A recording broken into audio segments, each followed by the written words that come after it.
Amitabh, technically हम कहेंगे कि ये बाइपोलर चुनाव है, लेकिन जिस प्रकार की रणनीति है बीजेपी के कैंडिडेट सिलेक्शन, उसमें जातियों का ध्यान, मुस्लिम फैक्टर और बीएसपी का ज़्यादातर मुसलमान कैंडिडेट्स को टिकट देना, अगर इन सब चीज़ों को वोट काटने या जोड़ने के तौर पर समझने की कोशिश करें तो आपका गणित क्या कहता है? जी, तो बीजेपी ने सबसे ज़्यादा पूरे देश में सिटिंग एमपीज कहीं रिपीट किए हैं तो वो उत्तर प्रदेश है।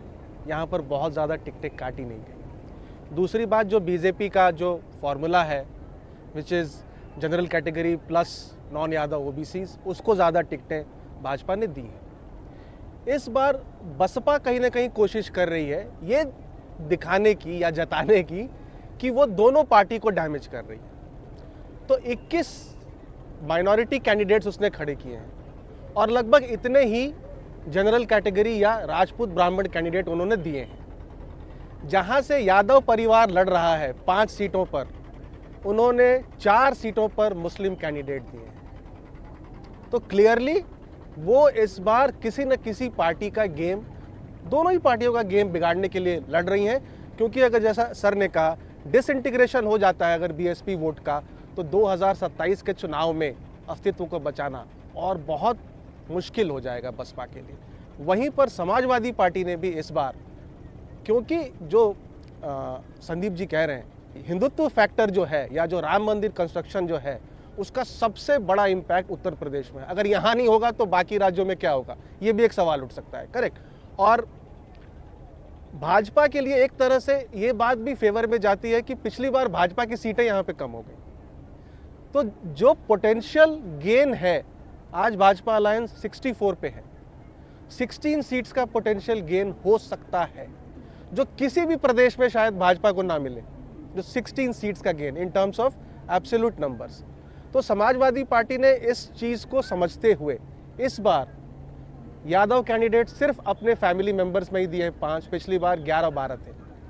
मुस्लिम कैंडिडेट में उन्होंने सिर्फ 7 उतारे हैं और ओबीसी कैंडिडेट्स उन्होंने इस बार भाजपा से भी ज़्यादा उतारे हैं। उनकी जो नज़र है, फोकस है, वो कुर्मी समाज पर है।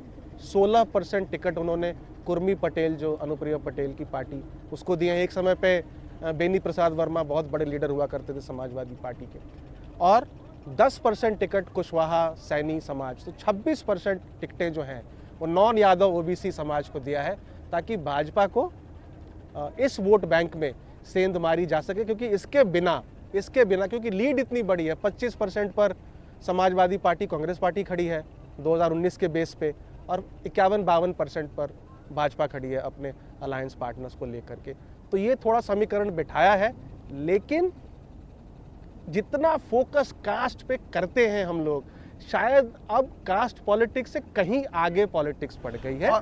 जी बिल्कुल, और अगर वो है तो सारे पैरामीटर पर बीजेपी ने अपने वोट बढ़ा करके दिखाए हैं, भले दलित हो, आदिवासी हो, बैकवर्ड हो, अदर बैकवर्ड हो, सभी जगह तक कि मुस्लिम वोटर्स में भी। देखिए, ये बात एक सर्वविदित सत्य है।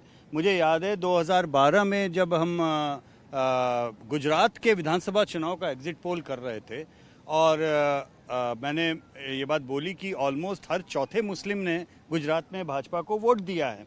तो उस समय योगेंद्र जी ने मुझे याद है बोला कि नहीं, ये कोई बहुत बड़ी बात नहीं है। 2002 में भी करीबन 10% मुसलमानों ने वोट दिया था सीएसडीएस के डेटा को। 2 राज्य ऐसे हैं जहां पे मुस्लिम वोट काफी संख्या में बीजेपी की तरफ गई है। एक है गुजरात, एक है कर्नाटक, दोनों राज्यों में। तो अब आप ये देखिए कि अगर आप पिछले 15 साल में भारत के मुस्लिम पॉलिटिक्स को भी देखिए, कोई बात नहीं करता है, क्योंकि समहाउ बाइनरीज में जब बात होती है तो भाजपा और मुस्लिम वोटर, ये दोनों को ऐसे देखा जाता है कि नहीं, इसमें तो कुछ हलचल हो ही नहीं सकती या हुई नहीं है, जबकि ये असत्य है।